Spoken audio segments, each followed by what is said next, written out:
I choose to rent even though I can afford to buy. And I've started to make a few videos about this, and I'm actually kind of surprised at how positive the comments have been. I think it's because we're all collectively realizing how expensive it is to purchase a home in 2025. So today, we are going to run some more renting versus buying calculations in a couple of new cities. There's a lot of personal finance jargon on the internet, but here at Break Your Budget, we cut through the crap and focus on getting the basics right.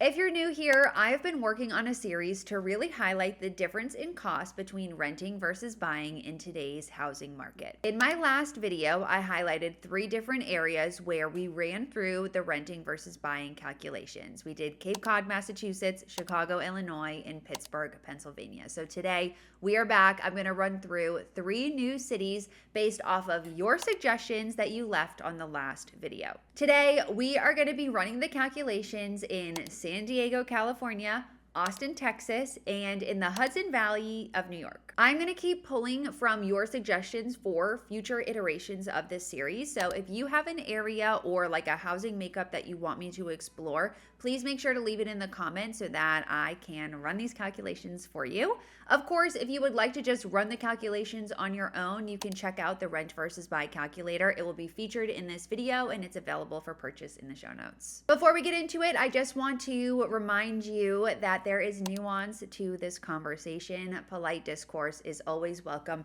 It's impossible for me to run through every single scenario and every single nuance of every single situation. I'm doing my best to hold variables steady where it makes sense and to create a realistic picture of what the costs look like today with the information that I currently have available. I don't know your life. I don't know your situation. I don't know your personal desires. I'm not criticizing your decisions. If you have a problem with that, go somewhere else. If you have a polite discourse, again, it's always welcome in the comments.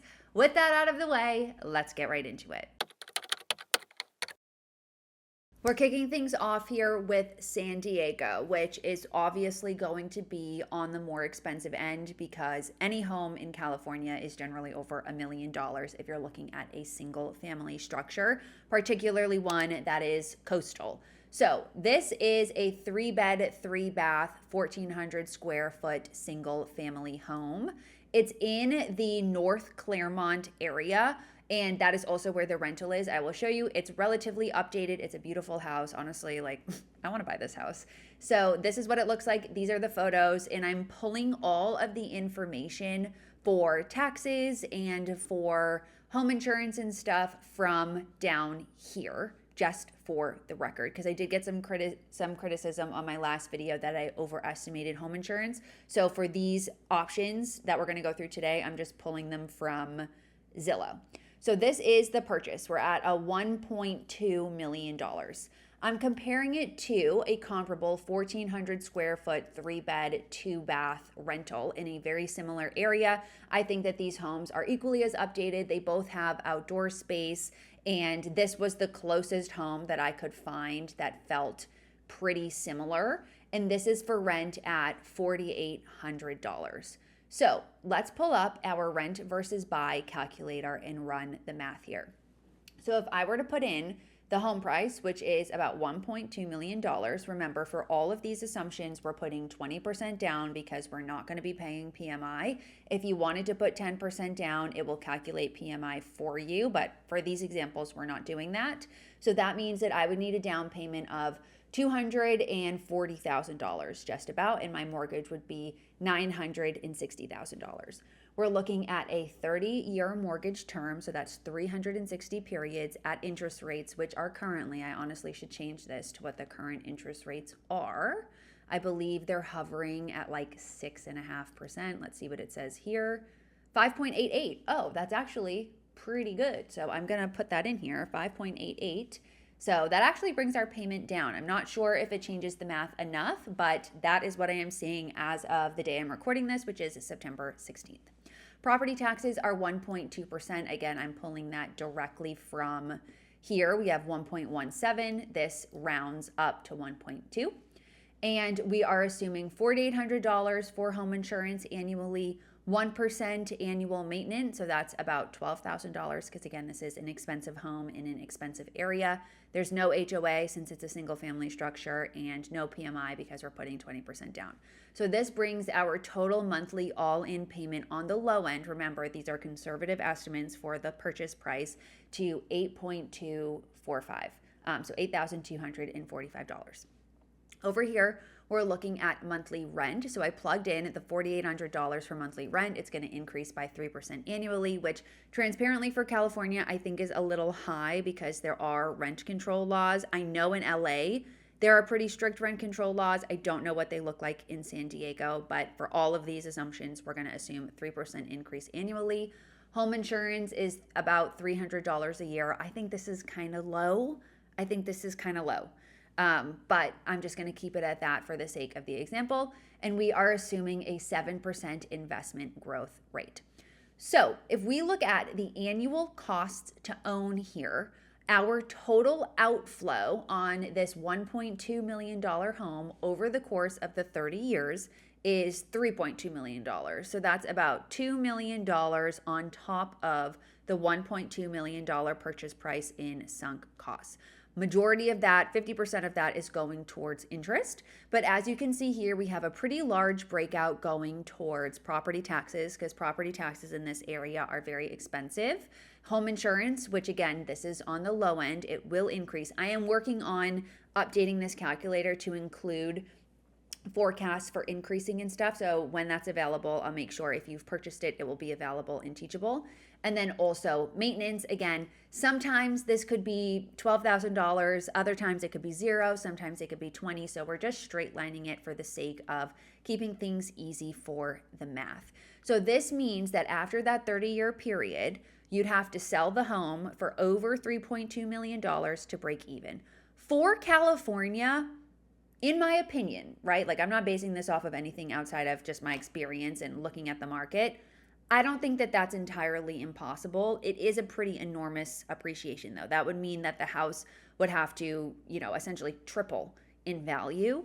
It's not impossible, but it's a lot. If we were to compare this to the annual cost to rent, remember, this is a very expensive monthly rent. It's about $5,000. That's a lot of money for rent. It's one thing though, maybe if you were in a 2-bed, 2-bath home, like you're splitting that with somebody else, I don't know. But $4,800 is high. However, it still in this regard makes, I always stress or want to ebb away from saying it makes more sense or less sense. The value of your portfolio would be about $1 million higher at the end of this 30-year period if you were to invest the difference in the cost to rent versus own for these first 19 years where it costs less to rent compared to owning. The value of your portfolio over the period of time would be $4.1 million as opposed to, the 3.2 total that you put into the home. This math is put up here. You can see the big difference is $1.3 million is what your wealth would be if you were to invest the difference and negate the amount of money that you put into your home. So that's what the math looks like for San Diego. When I was originally putting this together, I had a different interest rate in here. I had put in 3%. And if the interest rates were lower, like COVID era lower, it actually makes more sense to buy in that regard. So I share that because really the big driver behind why it no longer makes financial sense to rent or to buy is because of the interest rates being really high. It's very unfortunate just because it's causing such a huge swing in the cost overall of purchasing a home. So when I'm thinking about this from an analytical standpoint, given interest rates are so high, in my mind, that would mean that I personally, if I were to purchase a home, would want to be putting down as much cash as I could to avoid taking out an expensive, large mortgage at a high interest rate.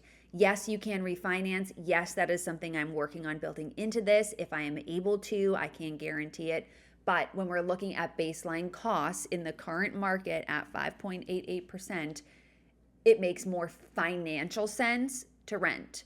However, if you live in San Diego and you have a family and you can afford to purchase this home, by all means, I encourage you to do so. And I am jealous because I want to buy a home like this. So, anyways, that's the example for San Diego. Let's move on to Austin. Okay, we're pivoting now to Austin. And let me just say, if you live in Austin, I am so jealous of you because there are so many houses to choose from. And if Austin was a place that I was interested in living in, I would definitely be purchasing property because I'm going to spoil it. It makes more sense here just because the market has a lot of options. Like, transparently, I kind of had a hard time finding or choosing one house to feature here that was comparable to what I was seeing for rentals. The rental market is pretty expensive relative to the housing market for purchase. Anyways, here we are looking at a $600,000 home, 2 bed, 3 bath, about 1,100, a little more square feet. I think this house is super nice. Like, I would be thrilled to be able to buy this house and have a little bit of space like this. It's pretty much redone. You have big bedrooms, lots of room. It's all nice and updated. You have a yard and it's in a pretty central location.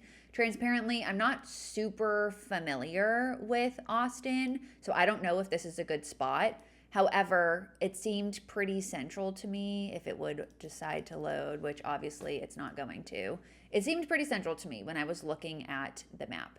Anyways, down here, again, I want to emphasize that I pulled out the interest rate and the home insurance and the property taxes and whatnot from this listing. The weird thing about Texas is that the property taxes are pretty high, especially given like just the cost of the homes are low relative to other areas in the country. So even though the home cost is low, like your property taxes there are high. And I know that that is a point of contention, but I do want to note that. Okay, it looks like this is loading. Let's see if it will load. So yeah, this house and the rental are located in this like central East Austin area. Again, I don't know if that's an area that's appealing. I've never been. I've only been to Lake Travis. I didn't spend any time in Austin. For the rental, here we have a 3 bed, 2.5 bath, about 1,400 square feet. So this rental was a little bit bigger and just had like a little bit more in terms of bedrooms. But again, I think they're pretty comparable and also like pretty much the same in terms of it being updated. It's a little bit of a different style, but like they're both updated, pretty new, big rooms, nice bathrooms, whatever. You're getting the gist. Down here, again, we have the location, pretty similar spot in this like East Austin area. And this is going for $3,500 a month, which again, like my point of reference for rentals is coastal or big city. I know Texas is different because like it's such a big state, but I cannot believe that you can get a house like this for $3,500 a month. That's crazy. Anyways, when we look at the rent versus buy, again, I plugged in the $599, so your down payment at 20% is going to be about $120,000. For a 30-year mortgage, we're at interest rates at 5.88%. That brings your monthly payment for your mortgage and your interest to $2,800 a month, or principal and interest. For these other costs, these other sunk costs, we have property taxes, which again are about 1.4%. They're pretty high in Texas. Home insurance, $2,400. I don't know if that's fair. Again, I feel like insurance is such a hard thing to estimate because, again, it's so dependent on the state, the area, all that kind of stuff. But this is from Zillow. Maintenance, we're at 1%. And then again, there's no HOA or PMI because we're putting 20% down, and this is a single family home. So after we think about the home cost, let's think about rentals. So we're at $3,500. Again, we'll hold like a 3% increase, $300 for renters insurance, and for investments, 7% growth. After we factor all of these in, your total cost to buy is $1.6 million at the end of the 30-year term, and your total cost to rent is more. So in this regard, it's pretty clear that from a financial standpoint, it would make more sense to buy because your total outflow of money, even though on a monthly basis is a little bit lower or a little bit higher, over time we see that split turn within the first couple of years. It looks like at the seventh year, that's when you see the flip, which is much earlier than what we've seen, and honestly to be expected. Like, it doesn't really matter if you're in a market that favors buying over renting for the first few years, because you're factoring in your down payment and most of the money that you're paying is going towards interest on your loan. It is going to be a little bit more expensive. But this kind of split is what we'd want to see to justify purchasing a home. I think it also really highlights how important it is to make sure that if you are going to buy, and if it's going to make sense to buy and ultimately cost less to buy, that it's in a home or in a place where you're planning to stay for a longer period of time. Because let's say you were only going to stay in this house for like 3 or 4 years. In that case, you just spent all of this money. You never really got to a point where the costs flipped, and it would have just made sense for that shorter period of time for you to rent and invest the difference. But as you can see here, like even at the end of this period, for the years where you were investing the difference, your portfolio over the next, whatever, I don't know exactly how many years this is, like 23 or 24, only gets to be 1.1 million. And, it's not enough to offset the amount of money that you put towards rent. So if I was evaluating this scenario, these numbers would indicate to me that I would want to buy. Now, let's think, okay, let's say if maybe you're a single person and you don't need to rent an apartment or a home here that's 3 bedrooms, and you're renting a 1-bedroom apartment, and let's say it's $2,000. Now I'm just making this up. I don't know if you can get that in Austin. Let's see if the numbers flip, right? Like here the numbers flip. Again, this is assuming that you're staying single, you're staying in this apartment. It's not really, there's so many variables that happen here. But I, again, share this because I really think it highlights how variable the answers can be depending on the inputs. So in one scenario here, yeah, maybe it makes sense to purchase in Texas, but in a different scenario where we change the circumstance, it no longer makes sense. So that is something that I really want to highlight in terms of the nuance. Like, it's hard for me to get on here and say, like, if you live in Texas, it makes more sense to buy, because it just so depends on the situation, right? So hopefully this helps illustrate that a little bit. This last section here, we are going to go into Hudson Valley, New York. And so again, this is an area that I'm not super familiar with, but I noticed that Poughkeepsie seemed to be like a pretty reasonable area. I don't know what it's like there. I have never been. So if there is a different area in the Hudson Valley that you'd like me to highlight, let me know. But I did get a lot of requests for this. So this is a house that is $469,000. We're looking at 2 beds, 3 baths, 2,200 square feet. So it's a pretty big house. This was also like a featured house on Zillow. So my guess is they're really trying to sell it. It looks like, a little bit dated, but still really nice. Like, there's nothing objectively wrong with this house. This is the area that it's in, again, for the sake of comparison on the map, at least when we compare it to the rental, which we'll get to in a moment. This is, what all of the bedrooms look like. I don't really know what differentiates a featured home on Zillow versus not, but again, as you can see, the house is a little dated. Like, if I were to buy this house, I would have to do some work on it just to like get it to a place that I actually personally like from a design standpoint, but it's still a perfectly nice house and you wouldn't have to do anything to it if you didn't want to. So when we get down here to the details, we have property taxes here are 1.78, very, very high. That's very high. And we have home insurance pretty low. Again, this highlights how different home insurance can be depending on where you live. HOA, I actually didn't factor this into when I plugged things into this calculator, so I'm going to need to do that. This must be part of, clearly if there's an HOA, it has to be within an association or some sort of neighborhood that provides, common area, pool, tennis court, clubhouse, etc. So that's totally going to change this. Let me put that in there. 548 times 12. Okay, and then this is the rental. So I actually thought this rental was pretty nice. It's pretty updated, significantly more updated compared to the home. There were not a lot of rental options for like two bed, two bath in this area that weren't like really kind of decrepit. I had a little bit of a hard time finding one.